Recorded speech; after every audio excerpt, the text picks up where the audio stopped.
بسم الله الرحمن الرحيم ولا حول ولا قوة إلا بالله العظيم أحمدك ربي حمد الشاكرين وأسلي وأسلم على خير الحادي والسراج المنير وإمام المتقين صلوات ربي وتسليماته عليه قال الله واصدق القائل في كتابه العظيم بعد أن نقول بسم الله الرحمن الرحيم الحمد لله الذي أنزل على عبده الكتاب ولم يجعل له عوجا رب اشرح لي صدري ويسر لي أمري واحلل عقدة من لساني يفقه قولي السلام عليكم ورحمة الله وبركاته هذه برنامجكم كتاب ربك رمضان مبارك رمضاناችሁ የተባረከ እንዲሆን ዱዓዬ ነው ይህ كتاب ربك የተሰኘው ፕሮግራማችን ክፍል 3 ነው ሱረቱ ካፍን እየቃኘን እንገኛለን كتاب ربك የጌታህ መጽሐፍ ተብሏል የጌታችንን መጽሐፍ እየቃኘን እንገኛለን የሱረቱ ካፍን ተበሩክ አላህ እንዲሰጠን ዱዓዬ ነው ረመዳናችንንም በሱረቱል ካፍ እንዲያደምቅልን እንዲባርክልን እንዲሁ ዱዓዬ ነው አሚን ያ ረብል ዓለሚን ሱረቱ ካፍ የመጀመሪያውን አያ ዛሬ ማብራራት እንጀምራለን አልহামዱሊላህ ምስጋና ለአላህ የተገባው ይሁን الذي انزل على عبده الكتاب በባሪያው ላይ መጽሐፍን ያወረደ ወለም يجعل له عوجا በመጽሐፍ ውስጥ ምንም አይነት ጥመትን ያላደረገበት ይላል በግርድፉ ሲተረጎም ይሄ ነው አሁን አንድ ባንድ ቃላቶቹን እያነሳን እንተረጉማለን አልহামዱሊላህ ለምንድን ነው ብሎ የጀመረው ሱረቱ ካፍ በነብያችን አለይሂ ሰላቱ ወሰለም ላይ ቁርአን በመውረዱ ይህ ድንቅ ኪታብ በመውረዱ ለአላህ ለነብዩ ነው የወረደው አይደል ለነብዩ ኪታቡ በመውረዱ ከኛ የሚጠበቀው ነገር በነብዩ ላይ አላህ ኪታብ ስላወረደ አላህን ማመስገን አለብን ካአኖ ምን ማለት መሰላችሁ አልহামዱሊላህ በነብያችን ላይ ከሁሉ ፍጥረት መርጦ በነብያችን አለይሂ ሰላቱ ወሰለም ላይ ቁርአንን ያወረደ ጌታ አልহামዱሊላህ ሱብሃንአላህ ነብዩን የተሸለሙት ሽልማት አርጋችሁ አስቡት ለነብዩ የተሰጠ ስጦታ አርጋችሁ አስቡት ለነብያችን አለይሂ ሰላቱ ወሰለም ይሄ ድንቅ ስጦታ ቁርአን ስለተሰጠ እኛ አላህን እናመሰግናለን አልহামዱሊላህ الذي انزل على عبده الكتاب አልহামዱሊላህ ስንል ምስጋና ነው ለአላህ ምስጋና ይገባው ይያለን ነው ቁርአን ውስጥ አይታችሁ ከሆነ ሐምድ የሚባል ነገር አለ ሽኩር የሚባል ነገር አለ ሐምድና ሽኩር ሐምድ ማለት አላህ በጌትነቱ በሞገሱ በታላቅነቱ በማንነቱ ምስጋና ይገባዋል ማለት ነው ለዛ ነው የፋቲሃ የመጀመሪያው ትምህርት አልহামዱሊላህ ነው የኛ መጽሐፍ የሚገርም መጽሐፍ ነው እኮ ሱብሃንአላህ ኪታቢ ረቢክ ነው አደረሳችን የሚገርም እኮ ነው የኛ መጽሐፍ ማንኛውም ሰው የሆነ ፍጡር ጅን የሆነ ፍጡር አቅል ያላቸው ስለሆኑ ማለት ነው ጅኖች ሰውም ጅንም የመጀመሪያው የቁርአን ትምህርት ምንድነው ብሎ ቢከፍት የመጀመሪያው የቁርአን ትምህርት አልহামዱሊላህ ነው بسم الله الرحمن الرحيم الحمد لله رب العالمين ለምንድነው አልহামዱሊላህ ነው the first lesson of revelation እኮ ነው gratitude ነው ምስጋና የቁርአን የመጀመሪያው ትምህርት ነው የጥበብ መግቢያው የእውቀት መጀመሪያው አድርጎ ነው ያቀረበው ምንን ምስጋናን ምክንያቱም ምስጋና ሳይኮሎጂካሊም ስፒሪቹዋሊም ያለው ትሩፋት ብዙ ነው እጅግ በጣም ብዙ ነው ቁርአን ውስጥ እኛ የነብዩ ሰለላሁ ዐለይሂ ወሰለም ኡማ የሐምድ ኡማ ነን መገለጫችን አይደንቲቲያችን ማንነታችን ምስጋና ነው አይገርምም ሙስሊሞች አይደንቲቲ ያለን አይደንቲቲያቸው ምንድነው ከተባለ ማመስገን ነው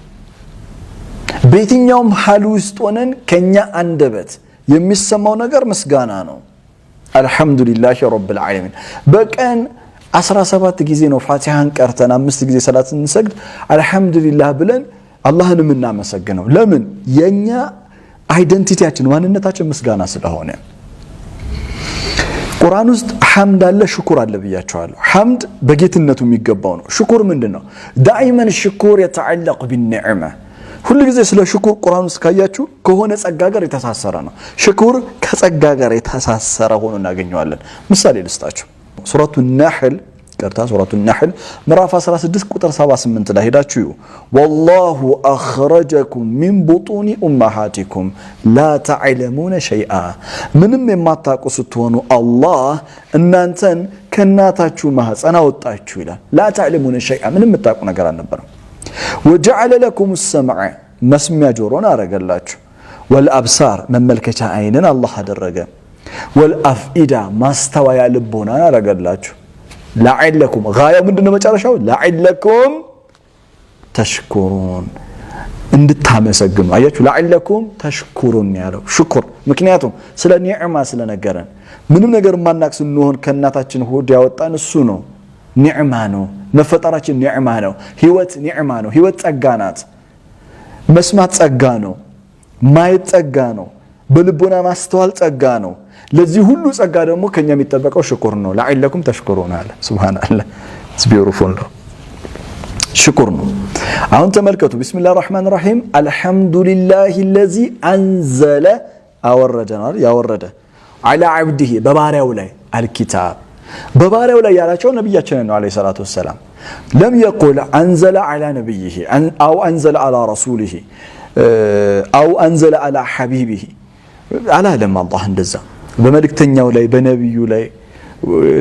አላለም በወዳጁ ላይ ቁርአንን አወረዳል የሚለው ባሪያው ነው የሚለው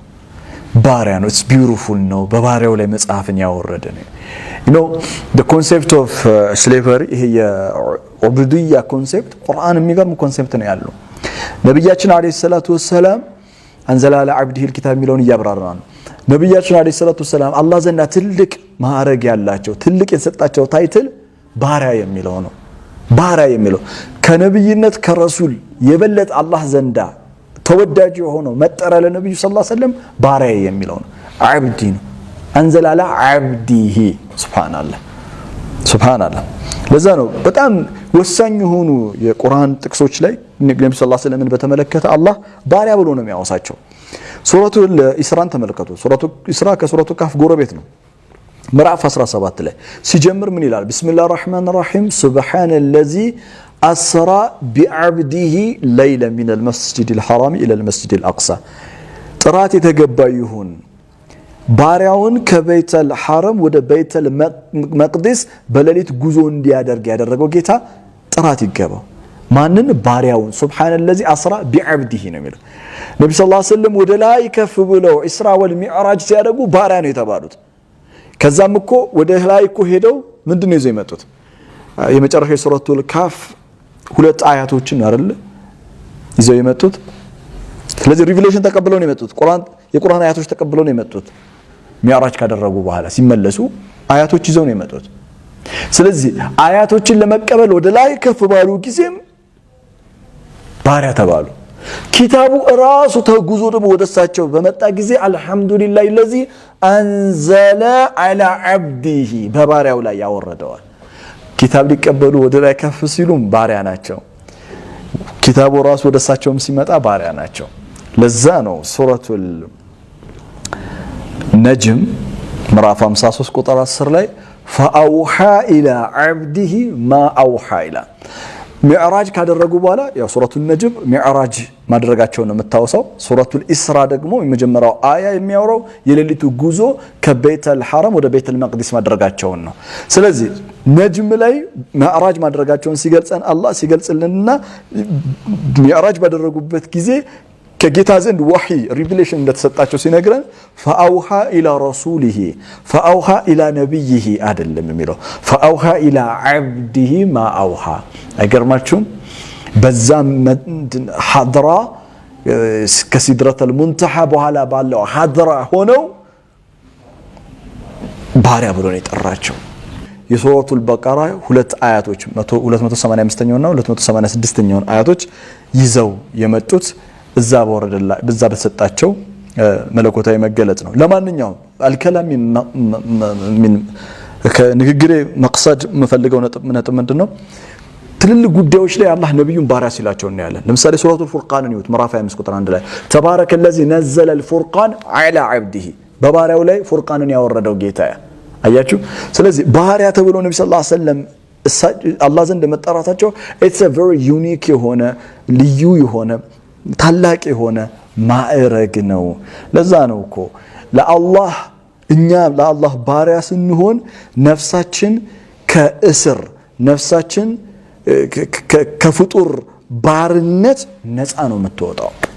አላህን መገዛት ባርነት ማለት ከሌሎች አስተሳሰባዊ ሊሆን ይችላል መንፈሳዊ ሊሆን ይችላል ማንኛውም እስሮች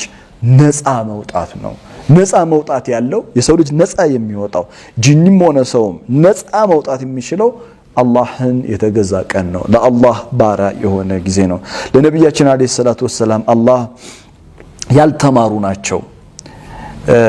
ኡምይ ብሎ ይገልጻቸዋል ማንበብና መጻፍ የማይችል ነብይ ነው ይላቸዋል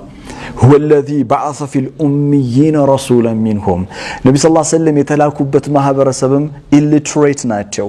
ማንበብና መጻፍ የማይችል ሶሳይቲ ውስጥ ነው የተላኩት ሆኖም ግን ይህ ድንቅ የሆነው መጽሐፍ ከአእምሮ በላይ የሆነው መጽሐፍ ዘላለማዊ መቆየት የሚችል ማለትም እስከ ትንሣኤ ቀን ድረስ መቆየት የሚችል ትላንት የነበሩ ትውልዶችን ማናገር የቻለ መጽሐፍ ትላንት ለነበሩ ትውልዶች ችግሮቻቸው መፍትሄ መስጠት የቻለ መጽሐፍ ዛሬ ላለነው ትውልዶች ለችግሮቻችን መፍትሄ መስጠት የሚችል መጽሐፍ ወደፊት ለሚመጡ ትውልዶች ለችግሮቻቸው መፍትሄ መስጠት የሚችል ሙህደስ የሆነ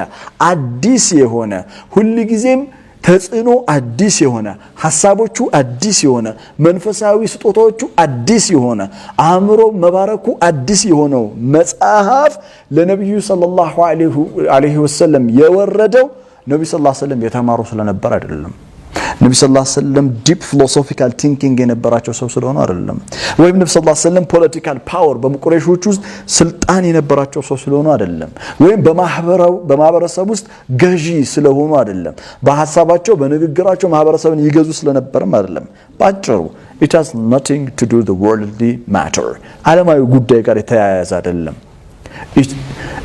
በቃ it is the matter of the heart ነው የልብ ጉዳይ ነው يتعلق بالقلب ነው መልእክተኛው አለይሂ ሰላቱ ወሰለም የሳቸውን አይነት ንጹህ የሆነ ልብ ማንም አልነበረው ሊኖርም ከዚህ በኋላም ሊፈጠር አይችልም የሳቸውን አይነት ንጹህ የሆነ ልብ ያለው ባለ ንጹህ ልብ ናቸው ባለ ብሩህ አእምሮ ናቸው the excellence of spirituality የመንፈሳዊነት ጥግ ላይ የደረሱ ናቸው መልእክተኛችን አለይሂ ሰላቱ ወሰለም ለአላህ ፍጹም ታዛዥ የሆኑ ባሪያ ናቸው ባሪያዬ በመሆንህ ምክንያት ልብህ ንጹህ አእምሮህ ብሩህ የላቀ ከሁሉም ነገር ደግሞ ለኔ ፍጹም ታዛዥ የሆንክ ባሪያ በመሆንህ ይሄ ኪታብ ላንተ ይገባሃል ብሎ ሰጣቸው አላህ ሰው የነብዩ ሰለላሁ ዐለይሂ ወሰለም ቀድር ማወቅ የሚችለው ቁርአን ማወቅ ሲችል ሰው የነብዩ ሰለላሁ ዐለይሂ ወሰለም ግሩም የሆነ ስብዕና ፐርሰናሊቲ የሚረዳው ቁርአንን ሲረዳ ውስጥ ቁርአን ውስጥ ስትገባ ከአንከ ተድኹል አንተ የምትገባው የት እንደሆነ ታውቃለህ የነብዩ ስብዕና ውስጥ ነው አለይሂ ሰላቱ ወሰለም ከዛ ትደነቃለህ እውነትም ሰደቀላሁ العظيم ትላለህ ሱረቱል ሙዘሚል ላይ ያለውን ቁጥር 5 ላይ ያለውን አያ ስታነብ ኢና ሰኑልቂ عليك قولا ثقيلا ኃይለ ብርቱ የሆነ ቃል ነው ወደ አንተ ምናወርደው በምን ጉልበት ቻሉት ያ ረሱላህ ሰለላሁ ዐለይሂ ወሰለም لو انزلنا هذا القرآن على جبل لرأيته خاشعا متصدعا من خشية الله መልእክተኛው ግን እንዴት ነው የቻሉት አለይሂ ሰላቱ ወሰለም ተራሮች እኮ አይችሉትም ማለት አይችሉትም በምን አይነት ንጹህ ልቦና ቢሆን ነው የተያዘው በምን አይነት የጠራ ሩህ ቢሆን ነው ይቃል የተያዘው سبحان من انزل هذا الكتاب سبحان من اكرم نبيه صلوات ربي وسلامه عليه بهذه الكتاب العظيم በዚህ ታላቅ መጽሐፍ ነብዩን ያላቀ ነብዩን ያከበረ ጌታ ጥራት ይገባው እውነትም ለሳቸው መውረድ ይገባዋል ይህ መጽሐፍ አልহামዱሊላሂ الذي انزل على عبده الكتاب ቴክኒካሊ የሆነ ነገር ነው ማውራችሁ ይቅርታ ጠይቃለሁ ግን ኢንሻአላህ ትረዱኛላችሁ ብዬ ተስፋ አደርጋለሁ አልহামዱሊላሂ الذي انزل على عبده ሳይሆን ያለበት በአረበኛ ቋንቋ ማለት ነው አልহামዱሊላሂ الذي انزل الكتاب على عبده انزل الكتاب على عبده መጽሐፉን አወረደው በማን ላይ በባሪያው ላይ ቁርአንን ግን ስታዩት انزل الكتاب على عبده አይደለም የሚለው ቀይሮታል አልহামዱሊላሂ الذي انزل على عبده كتاب ነው ያለው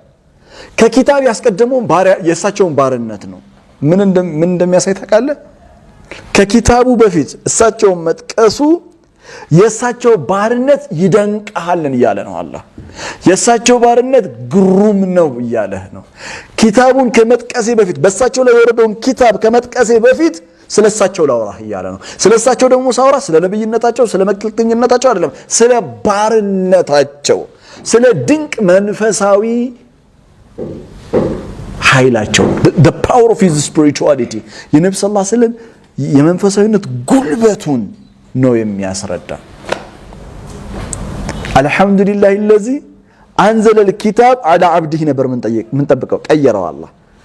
على عبده الكتاب አለ። ለምን ተክሪመን ለነብዩ አለይሂ ሰላቱ ወሰለም። so it's just beautiful, it's amazing ነው፣ የሚደንቅ ነው። ሱብሃንአላህ። ለማንኛውም